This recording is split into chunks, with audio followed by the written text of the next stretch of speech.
Hey guys, welcome back to the channel. My name is Sultan and today I'm going to be sharing the basics of dividends investing, exactly what you need to know, what dividend investing is, what you need to look for before investing into certain stocks, how you can find this information, everything you pretty much need to know about dividend investing, and let's dive straight into it. So you might be asking, what exactly is a dividend stock? A dividend stock is pretty much when you invest into companies that pay dividends, so they pay you for being invested into the company. So this is actually the only way to gain some sort of profit without actually selling your share or the stock you have in a company. So after investing into this company, this is now the best way you can actually grow your income over the long run rather than actually buying and selling immediately, then buying and selling. So overall, the aim of dividend investing is to simply grow your portfolio over and over, invest into multiple stocks, increase your share, so that way you gain more and you get paid even more, and that way the money you get paid or the dividends you get paid will make you more dividends and more money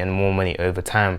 So this is really good for people who simply want to retire early, or for people who would just like to receive passive income over time using the power of compound interest. So before you actually buy your first dividend stock, I'm going to show exactly what you need to find and what you need to know before you actually buy your dividend stock to make sure it fits the criteria that it needs to make sure you don't lose any money if possible. The first thing is, a good dividend stock is simply a stock that has a long dividend growth and a long dividend yield streak as well. So it needs to be a progressive, growing company that hasn't really cut their dividends that much, that pays a decent amount of dividends and also has a good dividend yield. That is what I call a good dividend company. A good example of this would be 3M, and 3M actually has a dividend yield of about 2.83%, and they also pay $1.43 in dividends, which isn't too bad. And it also has a dividend growth streak of 63 years, which is a very long time, way longer than I've been alive for.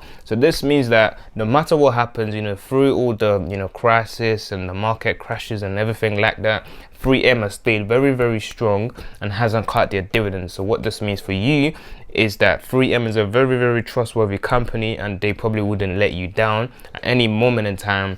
They're not going to cut their dividends, and you're always going to be getting paid. And over the years, they're even going to pay you more and more for simply holding the company. So now that's just the basis. That's just the foundation of dividends. So now before you actually buy, it's important that you do evaluate every single company that you're about to buy into, and there's certain things you need to look for. So these would be the dividend yield, of course, the payout ratio, the dividend growth streak, the total return, and the EPS. So the dividend yield is pretty straightforward. The higher the dividend yield, the more money you're going to earn. The lower, the less money you're going to earn. So this correlates to how much one share of the company is worth. So most of the time you will notice that one share of a company, if it's about £20 or it's really cheap, even if the dividend yield is about like 50%, you're not really going to earn as much in comparison to a company that is worth £100, £200. When you actually gain even 2%, that is going to be much significant. So the payout ratio is basically dividends in as a percentage to the company's earnings. So if a company payout is about $1 and the ratio is basically 50%, then that means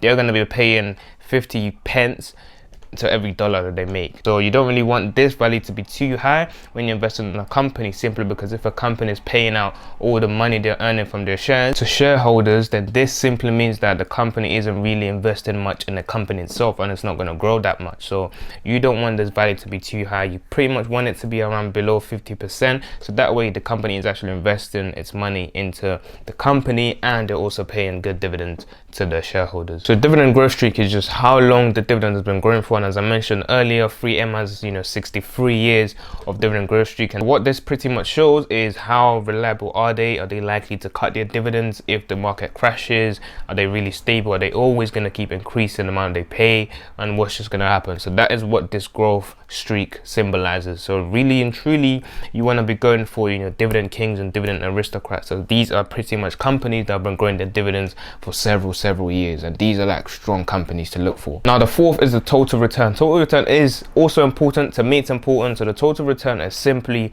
how much you're earning from the dividends, including the growth of the company. For example, if you got paid 50 pence in dividends and you know the company grows by a pound, then that means your total return is £1.50. So if you're to sell the share, for example, including the dividend you've got a total of £1.50. So that's the total return. So for me, I try to obviously invest into companies that not only pay good dividend with not only a good dividend yield, but also like the company to at least have some sort of growth. It's not going to be as fast as, you know, Tesla and all these, you know, growth stocks, but it needs to at least grow, you know, years after year after year. So lastly, the EPS, and the EPS meaning earnings per share. And what this means is that if a company has a high earning per share, it means that they're able to grow their earnings per every share that they have.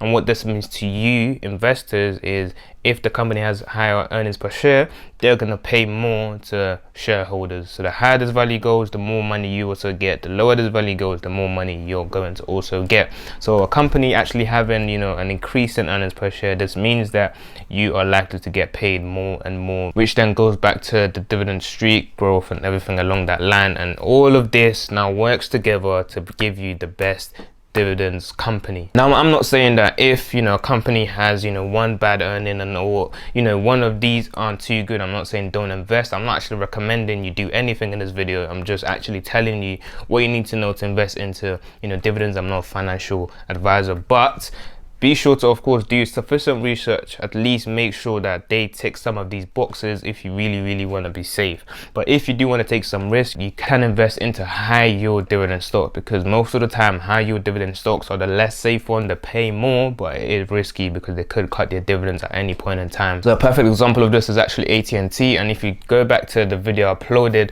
last week, you can actually see that I sold AT&T and they actually cut their dividends. So this is a good example of a high yield dividend stock cutting their dividends. So all in all, the aim of dividend investing is to simply invest in a stock that you actually like, get the dividends from the company, reinvest the dividends from that company, and grow that portfolio over and over and over again, year after year. So if you can continue to do this, and I promise you, several years later, you can turn £1 into 50, 50 into 100, 100 into 1,000. That is how compound interest work. You turn little money into more. That more is now able to do more work for you to make even more money, and that is the power of dividend investing. Just be consistent with your investment. Do it every single week, every single month. Just keep putting money in every single time, even when you don't want to, and you will be successful at dividend investing. And one last thing, because I get this every single time, and people always ask, how much do I need to actually start dividend investing? And I always say, just start with whatever amount you have, just get into it. That's what I did. I started with literally £5 or £1,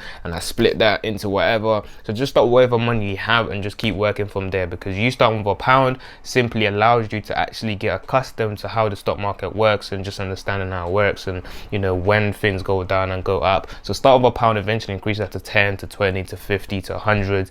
So just start whatever amount you want, and I would say you start now, because your future will thank you as that compound interest continues to grow. And now that's a wrap. Thank you guys for watching this video. Be sure to use the link down below if you'd like to get any share worth up to £200, and be sure to also drop a like and subscribe. It's free to do so. It also helps to share the video to those who might need to see this video. And yeah, so thank you guys for watching the video. Hopefully it was of value to you, and I'll see you guys in the next one.